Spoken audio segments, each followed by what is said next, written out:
Olá, meus amigos, como é que vocês estão? Depois de algum tempo sem gravar as nossas catequeses, nós voltamos. Estamos tratando do artigo da fé, que diz creio na igreja. E dentro do creio na igreja, nós estamos falando e queremos falar em duas catequeses. Esta é a primeira, sobre o sacerdócio de Jesus e o sacerdócio eclesial. No início do povo de Deus, não tinha uma classe sacerdotal instituída. O pai de família, o patriarca, era também o sacerdote. No sacrifício de Isaac, por exemplo, é seu pai que vai oferecer o sacrifício. Quem oferece o sacrifício exerce, portanto, uma função sacerdotal. Nós temos textos do livro do Gênesis, capítulo 2, versículos 7 e seguintes, capítulo 13, versículo 18, capítulo 26, versículo 25, capítulo 31, versículo 54. Aquele que exerce uma função sacerdotal exerce uma espécie de mediação entre Deus e os homens, trazendo os dons de Deus para os homens e levando os dons dos homens para Deus mediante sacrifícios que oferece. O sacerdote, portanto, é aquele que tem acesso a Deus e ao mesmo tempo tem participação na vida humana.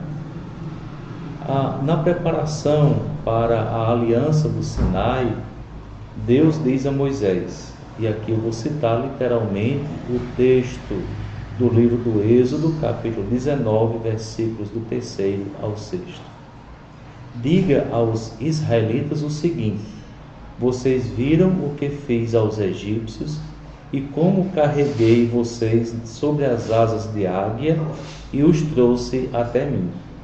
Agora, se vocês realmente ouvirem a minha voz e guardarem a minha aliança, serão minha propriedade exclusiva dentre todos os povos.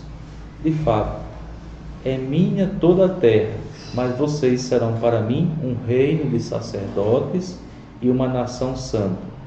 Diga isso para os israelitas. Esse texto que nós acabamos de ouvir permite dizer que Israel é um povo sacerdotal.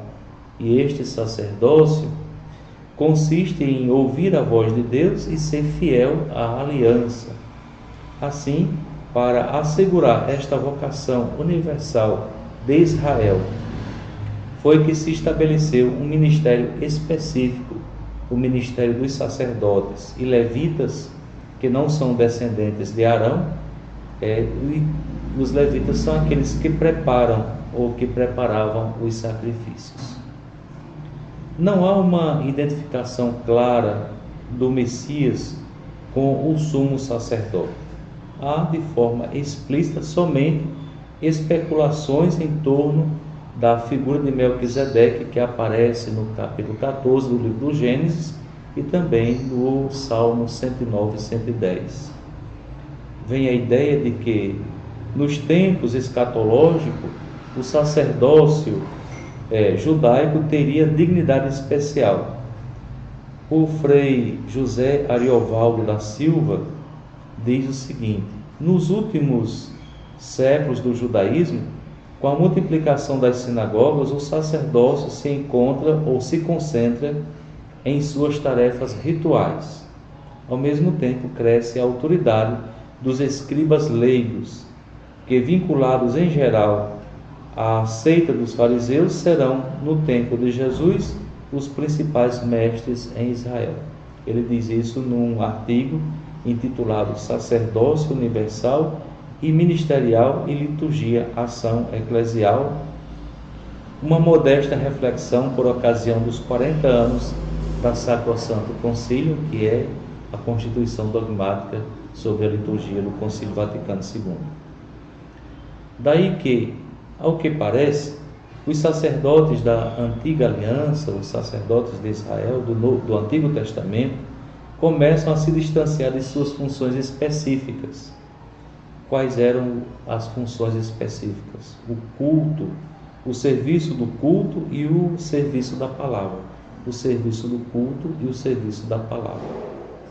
Na profecia de Malaquias, os sacerdotes são acusados de transgredir o culto e serem infiéis à aliança.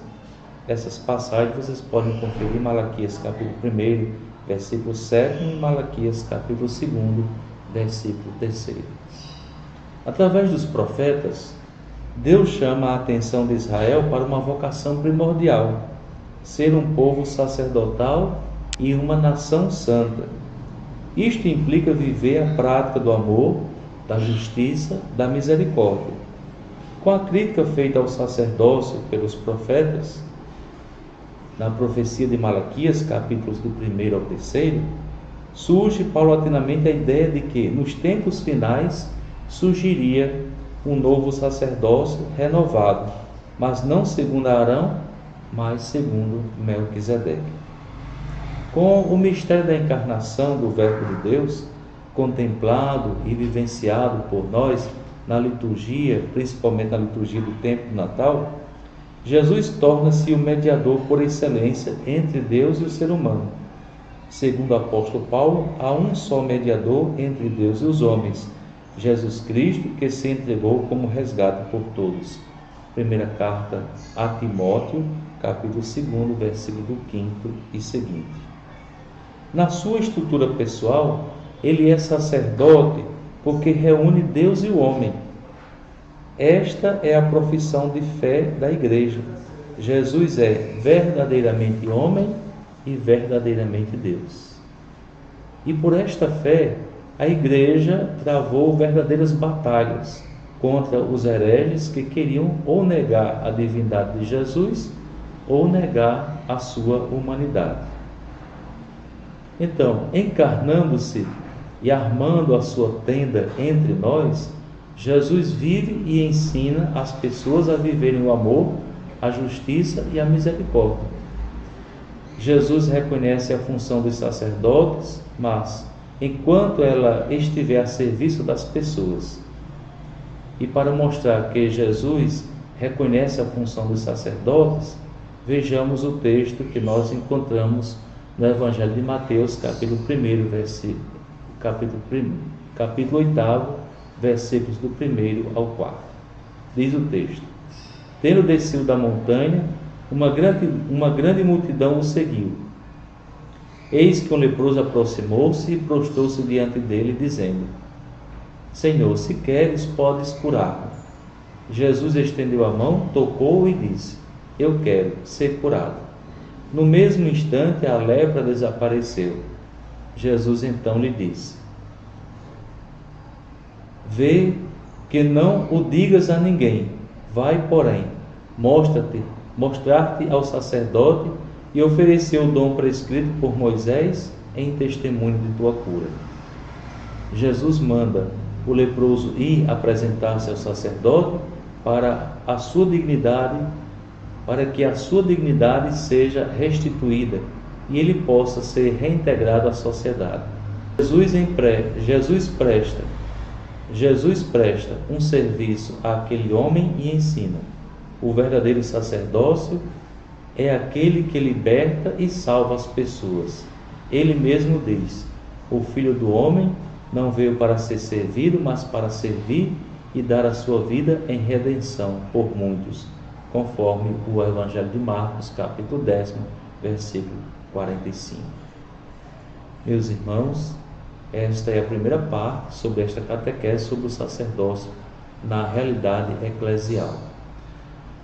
Peçamos a Deus que tenhamos em nossas comunidades homens que, chamados por Deus, se dediquem à vida sacerdotal para o serviço do culto e da palavra e possam ajudar as pessoas a se encontrarem com o nosso Deus, sendo assim mediadores entre os homens e Deus, levando para Deus as nossas súplicas através dos sacrifícios que são oferecidos, principalmente o sacrifício eucarístico, e trazendo de Deus as mais copiosas bênçãos do céu.